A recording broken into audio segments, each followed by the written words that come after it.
Birthdays were just dates, achievements went unnoticed, and I was more of a shadow than a daughter.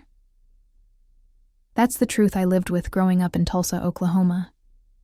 A city that felt small, not because of its size, but because of how suffocating. My world had become inside that house. I was Camille Rivera, the firstborn, the quiet one, the girl who always did what she was told. And yet, somehow, I was always the afterthought. I remember once in 5th grade, I won first place in the state-level math competition. I came home beaming, holding the golden certificate in my trembling hands, my heart pounding with excitement. I thought, just this once, maybe they'd be proud. Maybe I'd get a hug. Maybe even a, "We're so proud of you, sweetie." But no. My mom glanced at it for half a second before launching into how adorable Julian's new comic drawing was. "Look at this little dragon he made with crayons. He's so creative," she gushed, pinning his squiggly doodle to the fridge. While my certificate? It ended up crushed under a pile of grocery ads on the kitchen counter, forgotten before dinner, was even served. That's how it always was. Julian, my younger brother, was the prince of our household. He didn't need to win awards or work hard. Just breathing seemed to earn him applause. He chose where we went for dinner, what we watched, on movie nights, and even what theme our vacations followed. When I wanted to go to the science museum for my birthday, nope, Julian wanted the water park. Guess where we ended up? I wasn't just ignored. I was actively overwritten. If Julian interrupted me, I had to be understanding. If I scored straight A's, it was expected. But if Julian got a B- in algebra, suddenly there were balloons, a cake, and a family dinner in his honor. It wasn't just favoritism. It was like I was intentionally dimmed so he could shine brighter. My parents never said it out loud, but it was clear. I was the dependable one, the filler child. He was the one with the spark. But I didn't. Rebel. Not then. I smiled through it. I buried my hurt and let it shape me into something sharp and determined. I became obsessed with control, of numbers, of outcomes, of my future. While Julian daydreamed about becoming a YouTube star or an idea guy, I was quietly acing AP calculus and building my college portfolio at 15. Of course, none of that mattered to my family. They didn't see the late nights I spent solving finance simulations for state competitions.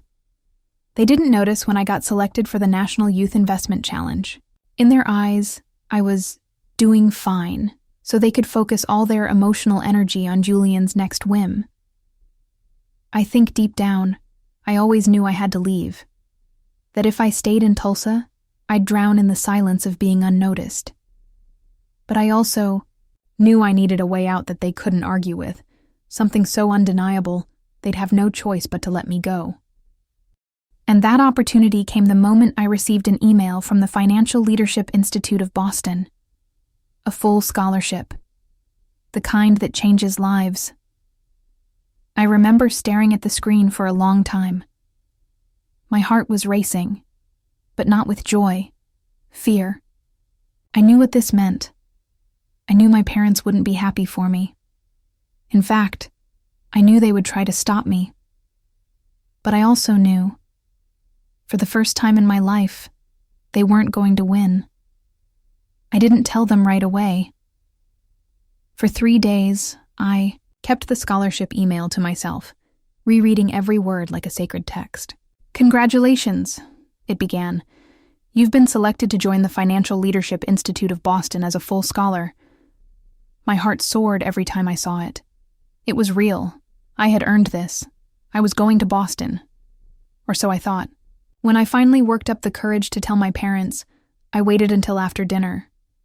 I figured maybe, just maybe, they'd be full and calm and open to hearing about something good happening to me. I was wrong. I barely got through the first sentence when my father cut in. "Boston?" he said, like I'd just confessed to robbing a bank. "You're not going to Boston."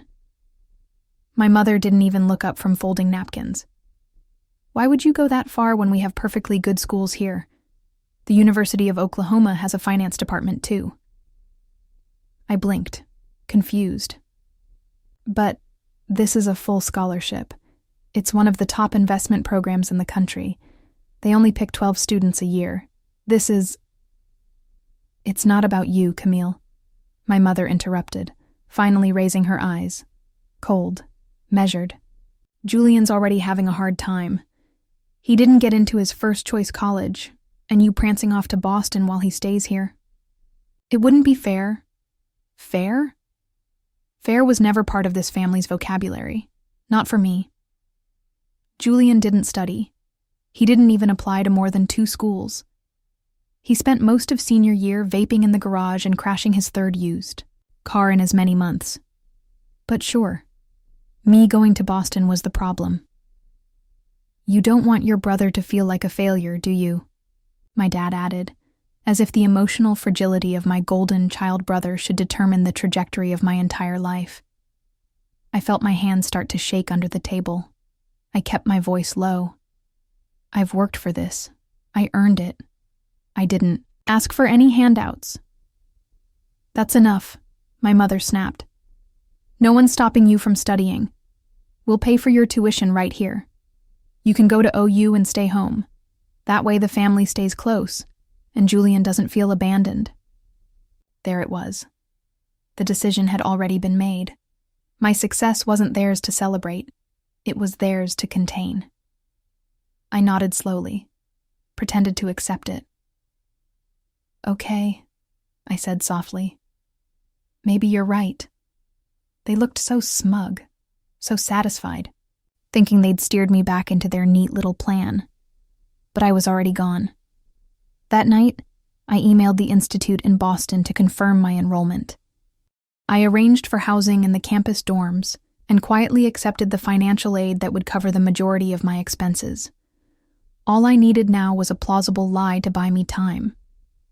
A week later, I told my parents I had decided to go to the University of Oklahoma, but wanted to live in the dorms to focus on my studies and have some independence. They were thrilled. I remember my mom saying, "That's so mature of you, honey," while handing me a check to cover first semester fees. I took the check with both hands, smiled politely, and said, "Thank you." I wasn't lying when I said I was going to college. I just didn't tell them which one. The morning I left Tulsa felt surreal. There was no emotional goodbye, no family hugging me at the airport. Just my mom handing me a bag of snacks and reminding me to text once in a while. Julian didn't even look up from his phone. My suitcase felt heavier than it should have been, not because of what I packed, but because of what I was leaving behind. Or rather, what I was finally freeing myself from. When I landed in Boston, the first thing that hit me was the cold. The second was the quiet. Not the kind of silence that suffocates, like back home. This was the kind that held promise. The kind that says, you're finally in a place where no one knows who they expect you to be.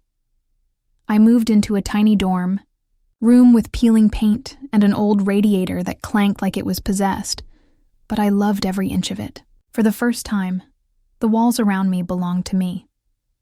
They didn't echo with judgment or favoritism, or years of being overlooked. I dove headfirst into my courses. Financial modeling, investment strategy, risk analytics. It was everything I had dreamed of and more. While most of my classmates came from families with Wall Street roots or private tutors, I came armed with nothing but grit and a chip the size of Oklahoma on my shoulder. I wasn't the smartest in every room, but I was always the most determined. I spent weekends at career fairs, networking with professionals who had no idea I came from a house where no one even acknowledged my college acceptance. I signed up for case competitions, stayed late in the finance lab, and worked 2 part-time jobs, one at a tech startup and one tutoring undergrads in statistics. The scholarship covered 70% of my tuition. The rest, paid for with the same money my father sent every semester, thinking it was going to the University of Oklahoma. That irony never stopped amusing me. In a way, they were paying for my future. just not the one they chose. Time flew.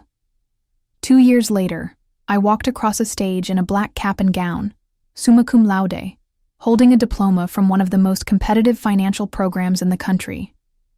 There were no proud parents in the audience, no awkward photos outside the venue. But I wasn't sad, because I knew that moment belonged to me. 6 weeks later, I started my job as a junior portfolio strategist at Veris Capital, one of the fastest-growing investment firms in Chicago. I moved into a sleek studio apartment near the Riverwalk, with floor-to-ceiling windows and a doorman, who always smiled like he knew I didn't belong. Not yet, anyway. But I would. My starting salary was just under $110,000, and in my first year, I was already managing small accounts and making decisions that impacted real money, real lives. I loved it. Every spreadsheet, every deal negotiation, every late night. This wasn't just a career. It was proof. Proof that I was never the background character in someone else's story. That I didn't need anyone's permission to shine. That I was capable of building a life so far beyond the walls of that Tulsa house, they couldn't even begin to imagine it. I kept up the charade, just enough to avoid questions. A few texts around the holidays, a photo of some random library building I claimed was my dorm. Nothing too suspicious. They didn't care enough to notice the truth anyway. And honestly, that was fine with me.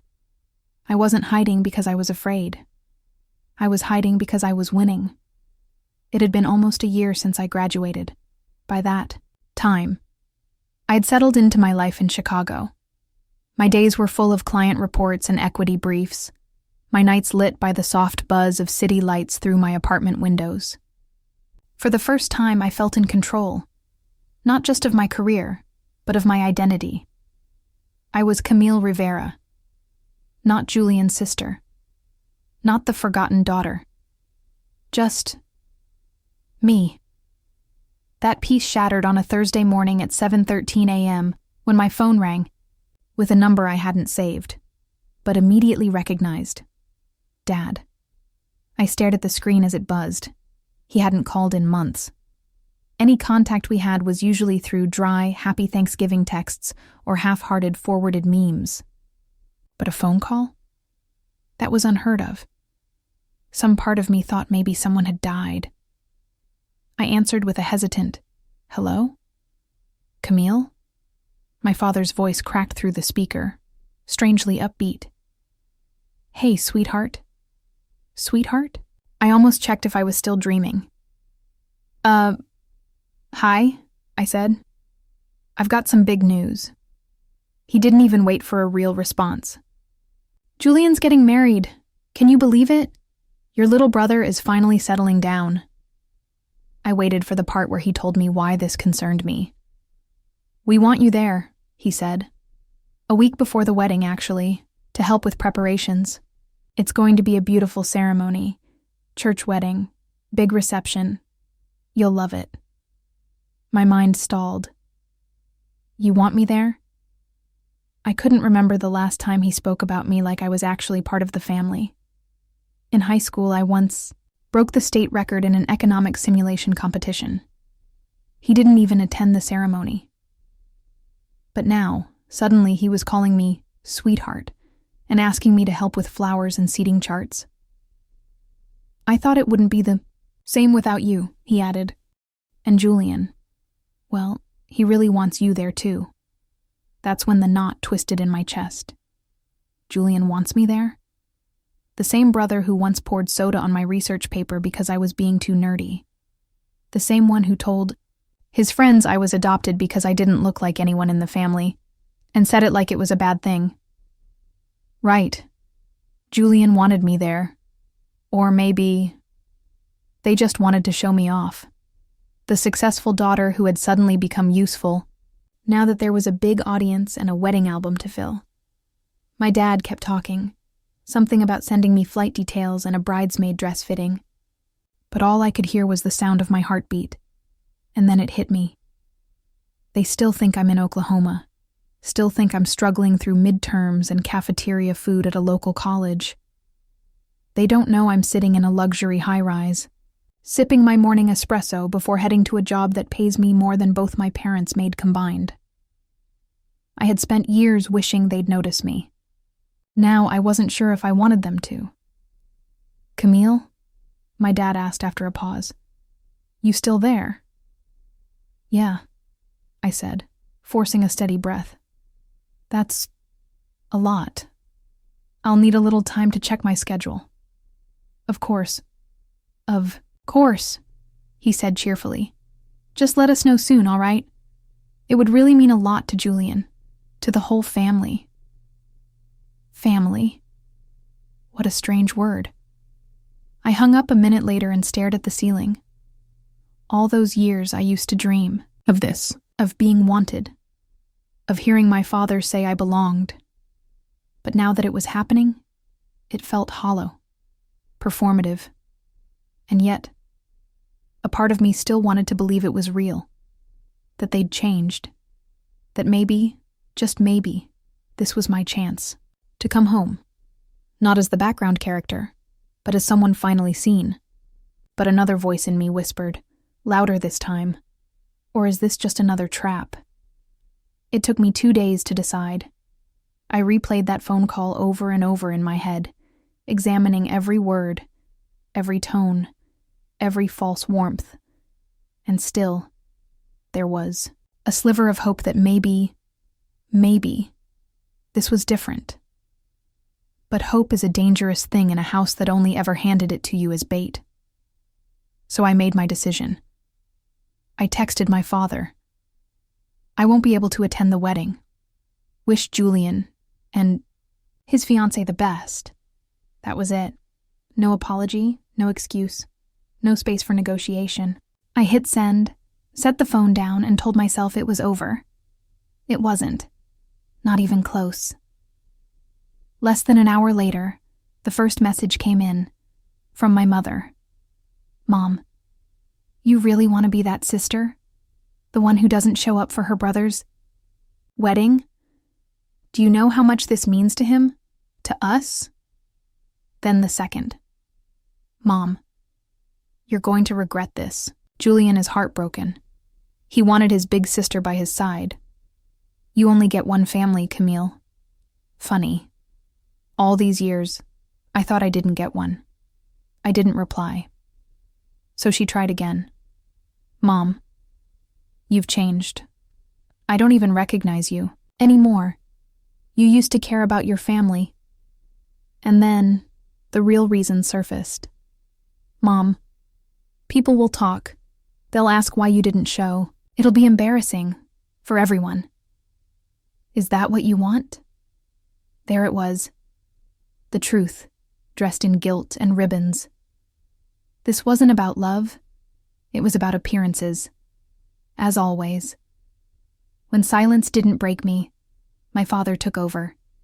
He called that evening, and I let it go to voicemail. He left a calm, controlled message. "Camille, I'm disappointed, truly. But I won't beg. That's not who I am. Just know, if you don't come, we'll have to reconsider how we continue supporting you financially." I laughed out loud, still so convinced he held leverage over me. Still so sure I was that girl who needed their money, their permission, their validation. It would have been so easy to finally end the charade right then and there. To tell him I had already graduated. That I was no longer the girl hiding in lecture halls at a local college, but a fully grown woman managing real money in one of the most competitive financial firms in the country. But I didn't. Not yet. I wanted him to feel the weight of losing control. So I picked up the phone and called him back. Just once. His tone was smug at first, like he expected me to fold. "Camille," he greeted. "I assume you've had time to reconsider." "I have," I said, "and I'm not coming." The pause was immediate, then a scoff. "You realize this means we'll stop sending your tuition checks." "Go ahead," I said coolly. "I don't need them." Silence. I could hear him blinking through the phone. "What are you saying?" I'm saying I don't care about the money. And your threats don't work on me anymore. I hung up before he could respond. I thought that would be the end of it, but it only fueled the fire. That weekend, my phone blew up with texts, voicemails, even DMs from relatives I hadn't heard from in years, all echoing the same chorus. Family, wedding, sacrifice. And not one of them asked if I was okay. Not one asked why I didn't want to be there, because the truth would have made them uncomfortable. The truth was, I wasn't that girl anymore. I wasn't the girl they overlooked, dismissed, or used as filler in the family photo. I was a woman who had learned to love silence, because it meant freedom. And I wasn't about to trade that for a seat at a table that never made room for me in the first place. Let them whisper. Let them wonder. Let them think I was cruel. Because I knew something they didn't. When people are only nice to you when they need something, that isn't love. It's manipulation. And this time, I wasn't playing their game. It happened sooner than I expected. Barely a week after, I refused to attend Julian's wedding. I received the call. Unknown number. I stared at it for a moment, debating whether to answer. But something told me this one was going to be worth hearing. I picked up. Camille Rivera? The voice barked, sharp, unmistakably my father, but without the usual condescension. This time there was something else in his tone. Panic. I just came from the University of Oklahoma, he said, skipping past greetings. I asked to withdraw your enrollment. I didn't say a word. He continued. They said they've never had a record of you. Not this semester, not last. Year, not ever. His voice dropped. What the hell is going on? A beat of silence. I could almost hear the gears grinding in his head as his version of reality cracked wide open. I let out a slow breath and replied, I'm not enrolled there. Then where the hell have you been? He exploded. What have you been doing with the money we sent you every month? I smiled bitterly. There it was. Not worry, not concern. Not, are you safe? Or, are you okay? Just, where's my money? I stood by my living room window in Chicago, looking down at the streets below, feeling oddly calm. I've been in Boston, I said finally. I studied at the Financial Leadership Institute on a full scholarship. Silence. I graduated last year, I continued, top of my class. I now work for Veris Capital in Chicago. My current salary? A little over $110 a year, plus bonuses. He didn't say anything. I pictured him standing there, mouth half open, holding onto the phone like it was the only thing grounding. Him. And yes, I added, the money you sent helped me cover rent and meals while I worked 2 jobs and handled 18 credits a semester. So thanks for that, I guess. You lied to us, he finally hissed. All this time. You lied. No, I said evenly. I survived. I did what I had to do, because you wouldn't let me live the life I earned. But we supported you. Did you? I laughed, and it wasn't even bitter anymore. It was just tired. You mean the way you supported Julian? The way you celebrated every half-effort he made while I was working twice as hard? For half the recognition? We were just trying to keep the family together. No, I snapped. You were trying to keep me small so he could shine. You didn't want a daughter with ambition. You wanted a daughter who stayed quiet, stayed local, stayed beneath him. My voice softened, but my resolve didn't. Well, guess what, Dad? I didn't stay small. And now, I don't owe you a damn thing. There was a long, burning silence. Then he said it, the line I had always expected but still hit like a slap. If you don't come to this wedding, Camille, this family will never forgive you. Will never speak to you again. And for the first time in my life, that didn't scare me. That's fine, I said. Because from where I'm standing, I never had a real family to begin with. Just a hierarchy built around one golden boy and a daughter you never bothered to see. Camille. I didn't let him finish. I'm done, I said, and hung up. I stared at my reflection in the glass. The girl who once begged for their love was gone. In her place stood a woman who had outgrown the cage they tried to keep her in. Let them be furious. Let them talk. Let them drown in the image they spent years curating. Because I finally had one thing they never expected me to find. Freedom. I thought cutting the call would bring peace. Instead, it opened the floodgates.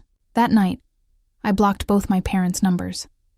Their voicemails had shifted from anger to desperation in a matter of hours.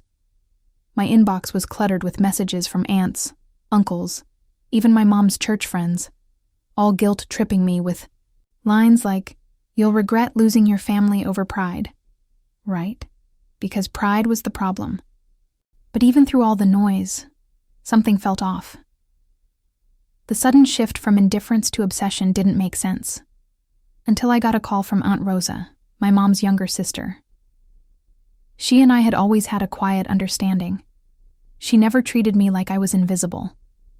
So when her name popped up, I hesitated, but picked up. "Camille," she breathed, almost in a whisper. "I just wanted you to hear this from me." "What?" "It's Julian. And the wedding. It's all a disaster." I sat down. "What do you mean?" "She's gone," Aunt Rosa said flatly. "The fiancé, Vanessa. She disappeared 2 days before the wedding. Took every penny your parents and some relatives invested into that wellness retreat startup she pitched." "Wait, what?" My stomach dropped.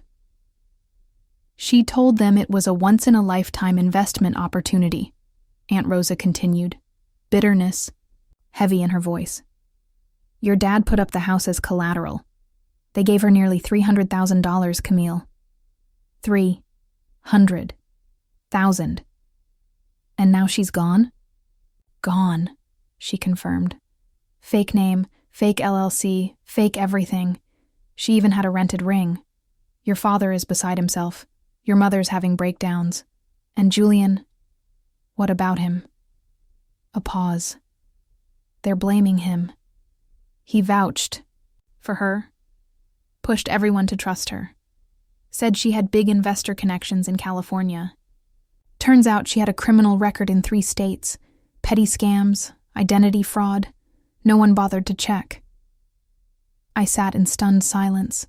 The golden boy, their Julian, the one they built everything around, had burned it all to the ground. And now, with their savings gone, house leveraged, business collapsing, they had no one left. Except me. And that was why the calls had started. They didn't miss me. They needed a lifeline. I couldn't help it. I laughed.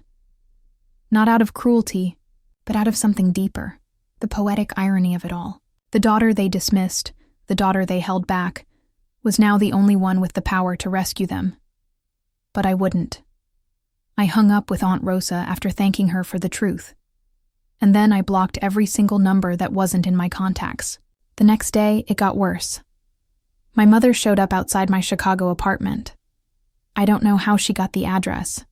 Maybe she pressured someone from my high school. Maybe she stalked my LinkedIn. Either way, there she was, standing by the wall. Lobby entrance, eyes red, mascara streaked, clutching her purse like a lifeline. "Camille," she sobbed when I opened the door. I said nothing. "We lost everything," she whispered. "The house, the business. I didn't know what else to do. We're staying in a tiny apartment now. Your dad, he hasn't spoken in days." I stared at her. She looked so small, so defeated. But in her voice there was still no remorse, only entitlement. "I need your help," she whispered. I finally spoke. "Why now?" She blinked. Because you're doing well. You can afford— No, I said. Her eyes widened. But we're family. You were never family to me, I replied, voice steady. You were just people I survived. She reached for me. I stepped back. You chose Julian, I said. Every time. Every chance. You made it clear. He was the investment. You didn't care who you had to sacrifice to protect his illusion. She tried to speak again, but I closed the door. Slow.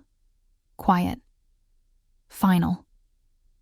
3 days after I shut the door in my mother's face, I got another knock. It was late. Past 10 p.m. The hallway outside my apartment was quiet, except for the soft humming of distant traffic. At first I thought it might be my neighbor, or maybe a delivery left at the wrong door. But when I looked through the peephole, my heart stopped. Julian. His hoodie was soaked from the rain, and he was hunched over like the weight of everything had finally caught up to him. I didn't want to open it. I really didn't. But I did. He looked up when the door creaked. His eyes were puffy, red. His hands trembled. Camille, he breathed. Please, don't shut the door yet. I crossed my arms. What do you want? He swallowed hard. I messed up. I know that. You don't have to say it. Everyone's already said it. Or they've stopped talking to me completely. Mom and Dad, they're turning on me, saying I ruined everything, like this was all my fault. Wasn't it? I asked, voice like steel. I didn't know she was a scammer, he said quickly. I really thought she was the real thing. She was smart, confident, driven. I raised an eyebrow. Like someone else you ignored your whole life? That made him flinch. He stepped forward. Camille, I'm sorry. For everything. I know I was awful to you growing up. I treated you like trash. I was jealous, okay? I always knew you were smarter, stronger, and Mom and Dad just fed into it. Made me feel like I had to stay on top, even if it meant pushing you down. I didn't respond. He sniffled. I miss having a sister. I shook my head slowly. You never had a sister. You had a punching bag. I was a kid, he said, weakly. So was I snapped, but I didn't use that as an excuse to destroy someone's sense of worth. He looked down at his feet. Rainwater was pooling around his sneakers. I don't expect you to forgive me, he murmured. I don't know where else to go. I'm broke. Mom and Dad are barely speaking to me. They're blaming me for everything, and I don't know how to fix this. He looked up. I thought maybe you could help me. Just a little. A place to stay. Some advice. Something. That last word, something, hit a nerve. For years I had given him everything I had left. Silence when he mocked me. Patience when he got all the praise and distance when he didn't even notice I was gone. Now he wanted more? I stepped aside, for just a moment, not to invite him in, but to reach behind the door. I pulled out an umbrella and placed it in his hand. I won't call the cops, I said softly, but you need to leave. Tonight. His face crumbled. You really won't help me? I met his eyes, firm. No, because I am helping you, by showing you what consequences look like, and because I've spent too many years cleaning up other people's messes. I was your brother, he whispered. I held his gaze. And I was your sister, but you never treated me like one. He stood frozen for a moment, rain still dripping from his hair, his lip trembling. Then, slowly, he turned and walked away. I watched him disappear down the hall, his figure dissolving into the dim light. And when the elevator doors closed, behind him, I shut mine, One last time. It's been a month now. They haven't called, haven't shown up, no letters, no emails, no surprise visits. And for the first time in my life, the silence feels like peace. I still walk past my framed degree every morning, sipping coffee while reviewing market reports and preparing for high-level client meetings. My calendar is full, my home is mine, and the future, for once, belongs entirely to me. Sometimes, a part of me grieves what could have been. I think that's natural. We all want a family that sees us, loves us, roots for us. But grieving something imaginary doesn't mean you go back to it. I made a life without them, and it turns out it's a pretty damn good one. Some doors you don't just close. You lock them, you seal them, and you throw away the key. Not out of spite, but to protect the peace you had to fight so hard to build. And I won't apologize for that.